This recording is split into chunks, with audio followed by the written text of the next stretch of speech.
You're coming off a really big win at Idaho. How are you bringing that kind of energy into this upcoming weekend? Well, the girls they did a great job at Idaho. We had a solid week of training. Obviously, coming off of some tough dual meets the weekend before, a great week of training, and they really strung together a really good meet start to finish.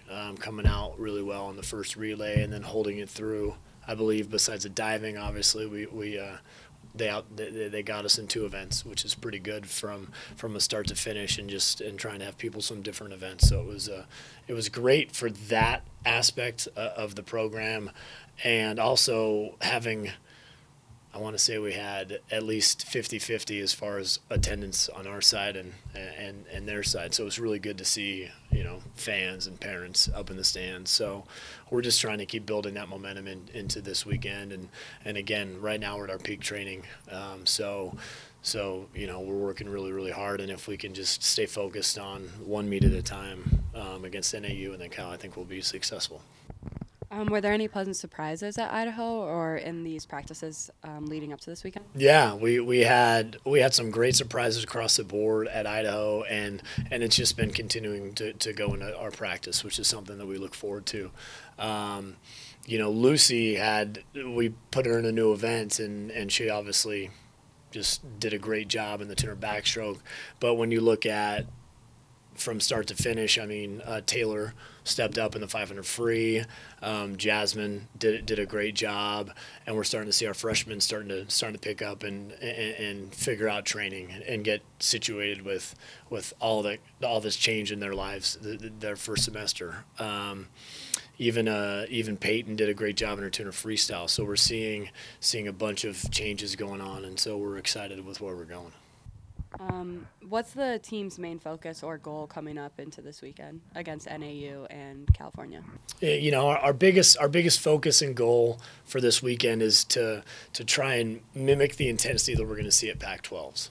Friday night, we want to bring a ton of energy, and we want to follow that up Saturday morning with a ton of energy as well. And when you look at a Pac-12 conference championships, you're getting up and swimming fast not only Wednesday night, but then prelims finals on a Friday, on a Thursday, a Friday, and a Saturday. So Wednesday night, prelims finals Thursday, Friday, Saturday. So there's a lot of swimming going on, and it's all intense. So we're trying to mimic that with our Friday night meet at, when NAU comes to town, and same with Cal. And Cal's obviously ranked for a reason where they're at. They've been successful a long time, and so we just want to try and make sure we have more energy than they do. How do you keep the energy going regardless of what happens with NAU going into Cal?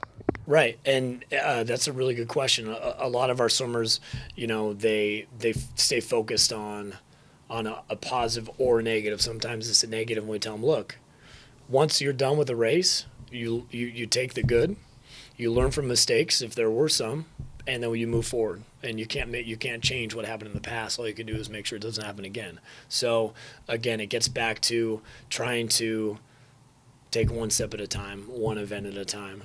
And I'm excited to see what happens this weekend. It should be a lot of fun in Gib Pool. Hopefully the atmosphere, will be there from us and from our staff and from our team. How does having the home facility help the team's focus and energy? Well, it's obviously you're used to the lighting, the turns, the walls, the flags, all of it, and it is a home pool advantage. And so for us, we try and make sure that we're focused on, again, those little things.